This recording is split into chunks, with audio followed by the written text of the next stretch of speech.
subscribe if you'd like to see more videos. Story time about the guy who pretended to be gay in high school to get closer to all the girls. So it was the first day of my freshman year, and at lunch this guy came and sat with me and my friends. And we were super confused because he was like one of the popular boys. And we were like, oh, why aren't you sitting with your friends?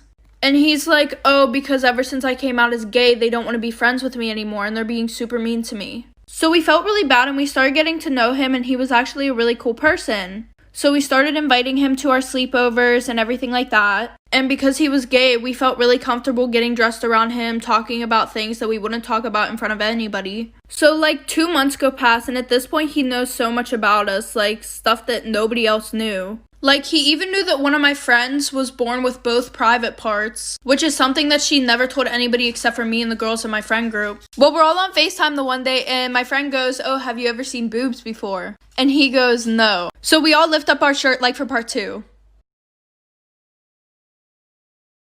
Okay, part 2 about the guy who pretended to be gay in high school to get closer to all the girls. So like I said, we all lift up our shirts, and because we were on FaceTime, we couldn't see if he screenshotted anything. And then the one night we were having a sleepover, and he was really upset that night because apparently the popular boys were making fun of him. Because the only reason why he was gay is because he couldn't get with any girls. So me and my friends thought of a solution, but like we were just trying to be nice.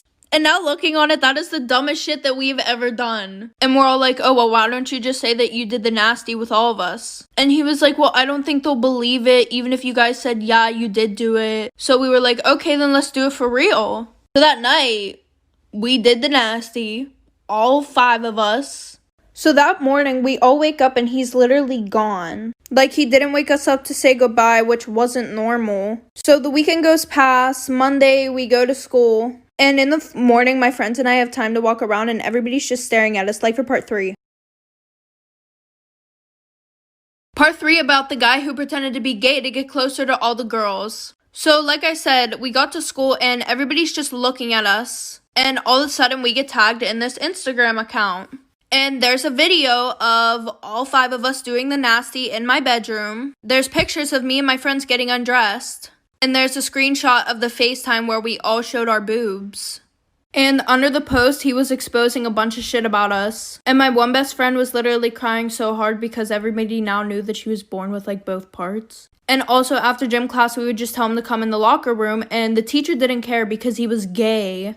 So there were also a bunch of pictures of other girls on there too. I'm not even going to talk about the legal trouble, but my parents made me move schools because they cared about my image and they didn't want me hanging out with any of those friends anymore.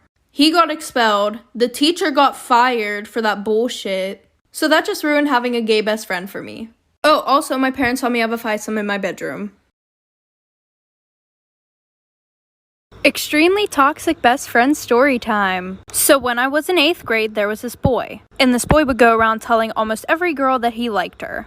And I was one of those girls. And he would do stuff with all of us. And there were like 11 of us. So we all hated each other. Especially this one girl, and we're gonna call her Abby. And every time we saw each other, we would be super mean to each other. Well, a year passed, we stopped talking to this kid. And I bumped into her at homecoming and basically apologized. So after that, we became best friends. And everything was good until every time I told her about a guy, she would start talking to them. Like this one boy that I was Snapchatting and talking to, she accidentally sent nudes to him and said, oh, sorry, I meant to send them to my boyfriend. So then she called one of my other best friends and said, no, it actually wasn't an accident. And of course he told me because he was my best friend. So I was like, whatever, and stopped talking to the boy. And she did it again, like for part 2. Extremely toxic best friend part 2. So pretty much her excuse for that was, oh, well, he said that he was gonna leak my nudes if I didn't send him them again. Which was a lie because literally half the school already had her nudes. So then I started talking to this other boy. And he lived like right down the street from her. So she was like, if you want to go to his house, you can. And I was like, are you sure? And she said, yeah, just go tell my mom. And I was like, oh, okay. So I went and told her mom where I was going and went over his house. So I walked back to her house and she literally locked me out. Like her mom had to come open the door for me to let me in. And she was like, oh, it's a good thing you came back when you did. Because I was going to drive you home now and tell your dad everything that you did. And she goes, I don't think you guys should be together because you're unexperienced. And she would always tell me how he flirts with her all the time. So after our friendship ended, she goes, I just felt like it was always a competition between me and you. Story time about my toxic ex-boyfriend that I met in therapy. Little background information. I was a part of this therapy group where you would go every week and talk about your feelings. Well, I saw this really cute kid, so I wrote down my Snapchat and gave it to him. He added me back, and then we started dating like a week later. And for the first 2 or 3 months, everything was going smooth. And then he became really toxic and controlling. Like, he would always go through my phone. And any guy that I had a streak with, he would accuse me of cheating on him with them. And it got to the point where he was literally so clingy. Like, every second of every day he wanted to FaceTime, he had to be talking to me. I had to have my location on. And I would explain to him that I needed my space, but he literally just did not get the hint. So by this point, we were literally on and off all the time. And anytime that I broke up with him, I would block him because I didn't want to think about him. But he started calling my parents and complaining about me. So they blocked him. And then he tried being friends with my brother to get to me. My daughter, Savannah, is the CEO of faking illness to get out of school. So when she does not feel like being there, she will go to the nurse's office and complain to them that she is really not feeling good so that they call me and I have to go get her. Well, one day after this happens, I walk into the administrative office and everybody is really concerned because Savannah is sitting in a chair like so dramatically like, hi, Mom. And like when I saw her, I burst out laughing. I was like, oh my God, are you okay? And everybody looked at me like I was some really bad mom. Like, oh my God, why aren't you more concerned? But as we were walking out, she was walking really slow and actually didn't look good. So even I was a little concerned. I was like, oh my God, honey, are you okay?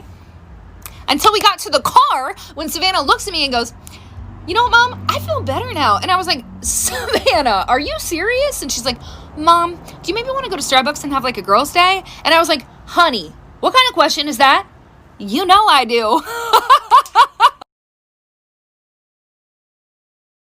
This is why you should be careful what you put in the mail. In 2015, a man was asked by his neighbor to collect his mail while he was gone for a few weeks. A few days later, a large package arrives on his neighbor's front porch. The man can barely lift it, but gets over to his garage where he accidentally drops it and hears something break inside. Hoping his neighbor would think the damage occurred en route, he closes his squeaky garage door and forgets about it. But over the next couple of days, whatever was in that package started to smell so bad that he decides to open it up.